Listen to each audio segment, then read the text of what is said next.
Hey guys, welcome back to some more reviews, and welcome back to my review series on the Evil Dead films. And today we wrap up the reviews on this franchise with my review on one of my favorite remakes out there, Evil Dead, the 2013 remake. One day I gotta get this on Blu-ray. I hope that one day they release a special edition of this movie. Which, to be honest, I haven't really heard much about this movie ever since it got released, which is really shocking to me because apparently this was going to be made, and even though it is a remake, it was going to tie in with the original movies, and they were going to make a sequel that was going to tie this in with the Ash, with Ash and the old Evil Dead universe. But that didn't happen. And I think there may be a Blu-ray of this out there. I mean, I'm pretty sure there's a basic Blu-ray, but yeah, one day I gotta get this on Blu-ray. I really enjoyed this remake, and you figure that since it's a remake of just one of the best horror films out there, in my opinion, The Evil Dead is just such a masterpiece. It's one of those films that, to me, is a landmark in horror. It's a central horror film. And it's just a masterpiece. I love the original Evil Dead.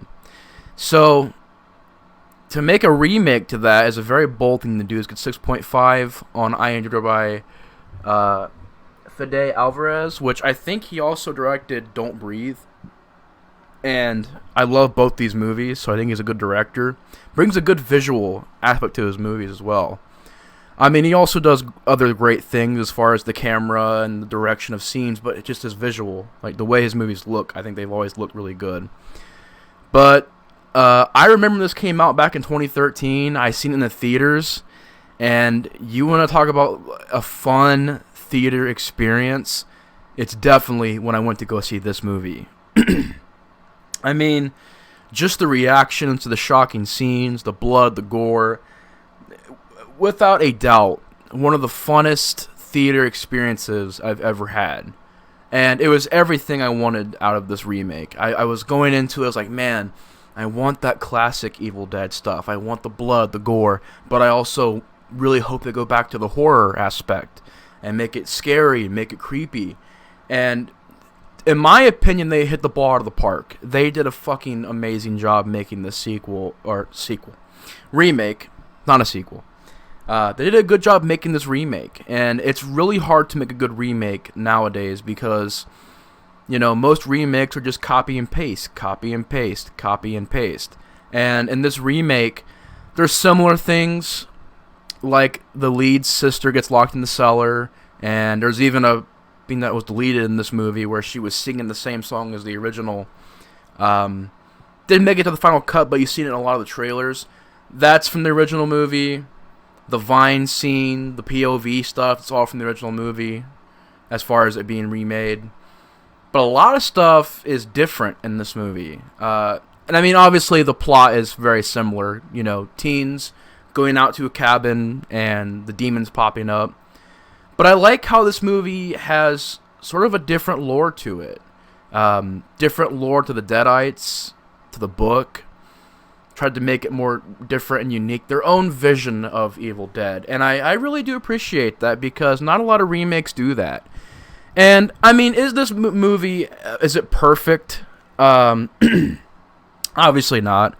There are flaws there that I do think are, obviously this movie does have some flaws, but I don't think it's anything that really ruins the movie. It's just a little bit of, nitpicks here and there that I'll get into in a second. But the story, you have a group of friends going out to this cabin, and I like the story. It's about them trying to get the lead character's sister off of drugs, and it's all about her being isolated out in this cabin, trying to get her off of drugs. She's going through withdrawals, and they find a cellar that's just filled with dead bodies of animals and stuff like that, and they find the Book of the Dead in this movie. And the way the book looks, I thought was a really cool design. The skin on it, and just the way it looked. It was really just a creepy looking book. And same thing happens. They read the incantations, and these evil spirits get awoken, and one by one they get possessed. And even though the story, like, there is obviously similar things to the first movie, I think visually this movie just looks really interesting. Just the lighting, the choice of the atmosphere, and the way that certain scenes look. Visually, this movie's beautiful and creepy at the same time. Like, there are certain scenes that I think are just wonderful to look at, and then there are certain scenes that are just really creepy looking. As far as the lighting and the way the movie's shot, I think it's shot brilliantly. The music, which is really surprising because a lot of times nowadays you get these generic, awful horror movie scores. And this is a mainstream horror film. Not many mainstream horror films nowadays have good music. They all have this really stock-sounding music with nothing interesting to them. But this movie's soundtrack, I always thought was really just good. Whether it's the slow bits, whether it's the more fast-paced bits, whether it's the more suspenseful parts of the score, I've always loved the music in this movie, and I also love the music in the trailers. Both trailers. Both pieces of music in those trailers I thought were just, like, that made me want to go see the movie. And I believe this was a pretty big hit when it came out, because I remember this was a big deal. And the first time I had heard about this movie, because this is 2013, so this is when I first started my YouTube channel. That's crazy. 2013, that was years ago. Wow, that's just crazy. But this was when I first started my YouTube channel. And this was one of those movies that I reviewed from the newer horror films back then. That's what I reviewed. And I believe I reviewed this movie. You can't find the review now because it got deleted a while ago, but I believe I reviewed it at least around when it came out. I think I might have seen it opening day, honestly. So the film cost $17 million. Relatively low budget for a mainstream horror film. I mean, $17 million, it's not a lot of money. It's not like $80 million. So still a pretty low budget film. Grossed $90 million worldwide. It grossed $50 million in the U.S. alone. It grossed $25 million opening weekend, so it was a pretty big hit. That's a huge hit. And I think at the time, too, critically, the movie was doing well. See, that's why I don't understand why this movie kind of got... I wouldn't say it got completely forgotten, because you see it pop up from time to time on, like, best horror remakes lists and stuff like that, or best horror films in the past 10 years. But it's just not a horror film that a lot of people go back to and discuss nowadays. And I think it's really a shame, because this is a really good horror film. Like, I think, again, for its own reasons, why I love this movie so much and the Evil Dead series. It's a lot more just really visceral and grimy, and it's just a really intense movie. And I think that's why... Even when I first seen it, it was just this experience. And the first time I'd ever heard about this movie, I'll get back to that story real quick, I was at this theater, which sadly is no longer there, which sucks because it was a cool theater. But I was at this theater, and they'd always put these posters. I mean, obviously theaters do this, but there's a slew of posters for movies coming out. And one of the posters that caught my eye was the thumbnail probably used for this video. It's that poster. I'm actually looking at it right now on IMDb, where it's a girl walking, and in big fonts it says, "The most terrifying film you will ever experience." And I was like, what the hell is that? That looks really cool. What is that? And then in the bottom left corner it said Evil Dead. And at the time, I was a huge fan of Evil Dead. Huge. I love all three movies to this day, and even back then I was in love with all three movies. And to know there was a remake coming out back then was so cool. And I had to see it, like, if not opening day, around opening day. And I think I did end up seeing it around the opening, because it was a packed theater. It was jam-packed. And just such a cool experience of that. Just the reactions of everybody in the theater, the fun we all had. We screamed, we laughed. I don't really say we laughed. It was a really serious horror film. But...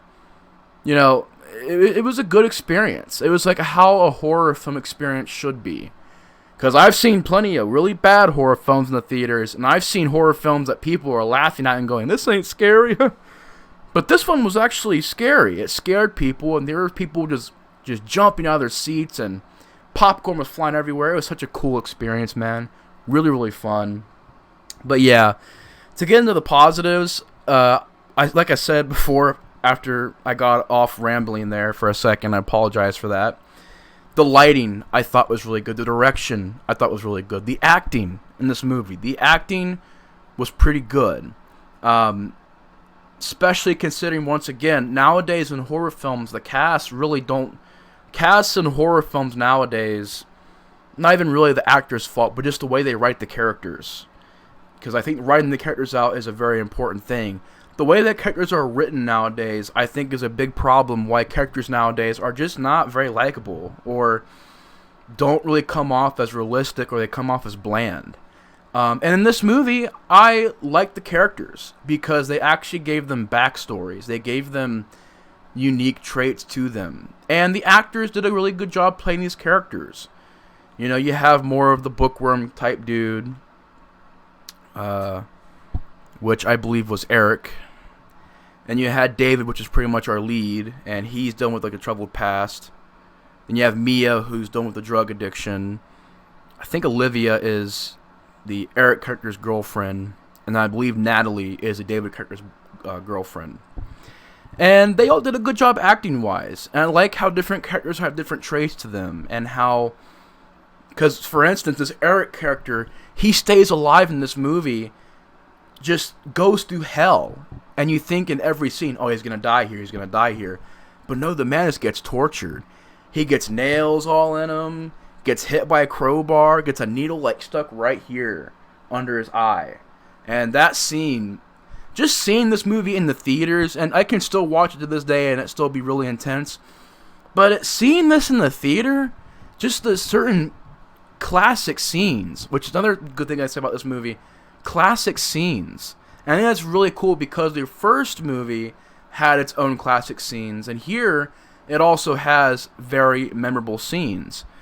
The box cutter sequence, where she has this knife, the possessed Mia, and she cuts her tongue in half and kisses this other character with a bloody mouth.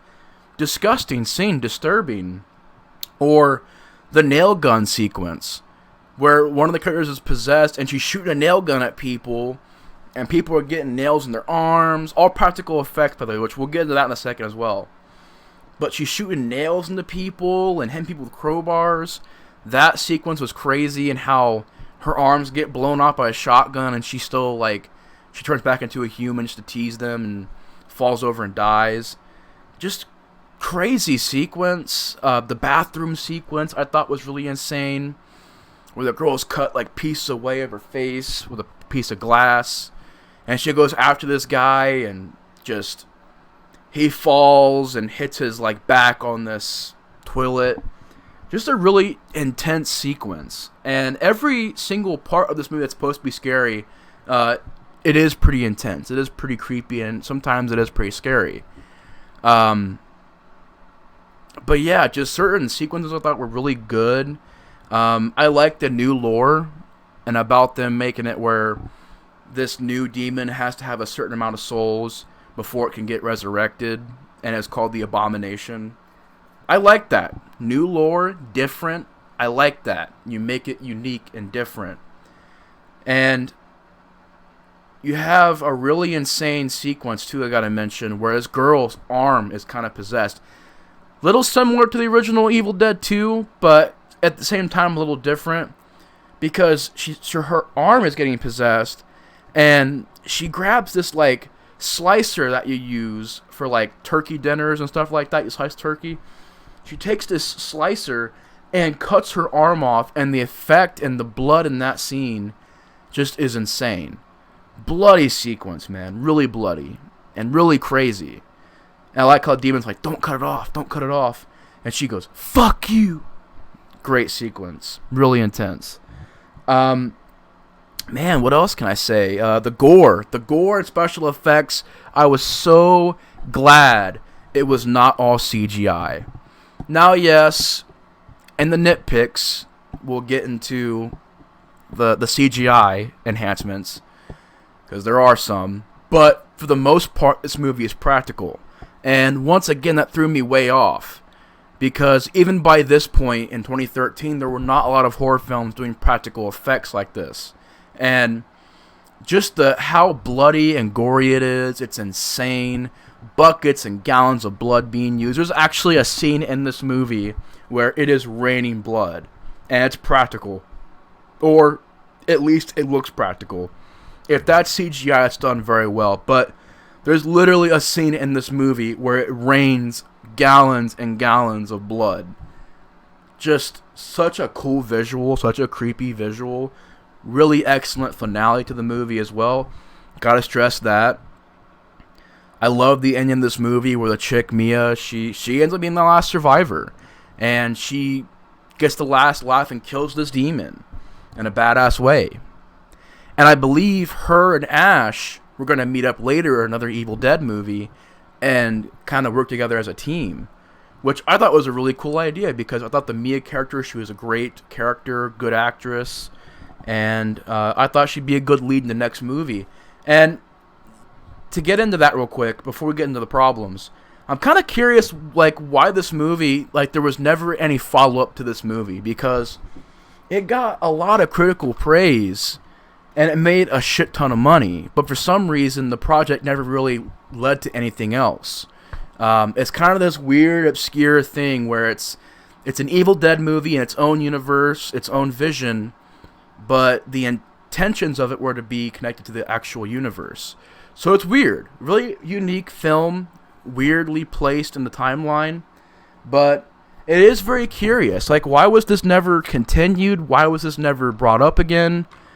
I'm kind of curious about that, because I think the movie is really well done, really excellent remake, and again, it was critically and financially a success, so I'm very curious about that. But to get into the problem, that's about it for the good things. There's a lot of good things in this movie.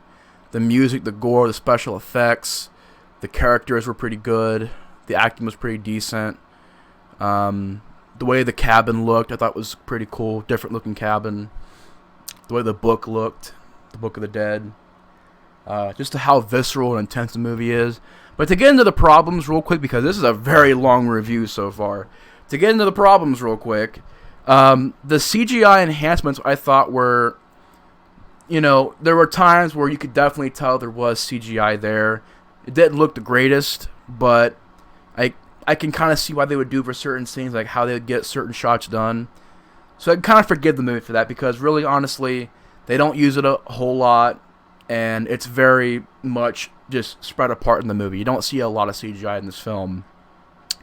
Also, the dialogue from the Deadites in this movie, I thought was really... You literally could just take the most generic possessed person quotes and have them say these quotes. The things that I'd say in this movie is just really generic. Either they're trying to be super vulgar and say all kinds of things about, like trying to be like just really vulgar and really just generic stuff. Like, I will kill you like I killed your whore. Or, you're all gonna die tonight. Or, what else did they say? Like, kiss me, you bitch, or something like that. I don't know. The dialogue really wasn't, from the Deadites, wasn't really that memorable, and it felt just really generic. Like, generic possessed Deadite dialogue. But, honestly, though, once again, small problem, not a big deal.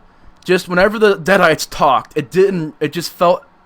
I guess the way I can explain it is whenever the Deadites would speak, it felt really out of place. The dialogue did. And just the way it sounded, and I don't know. I wasn't really a big fan of the dialogue from the Deadites, but honestly, the Deadites still looked really cool. The way they were designed, the makeup on them, they all looked really cool. That's really all from the problems.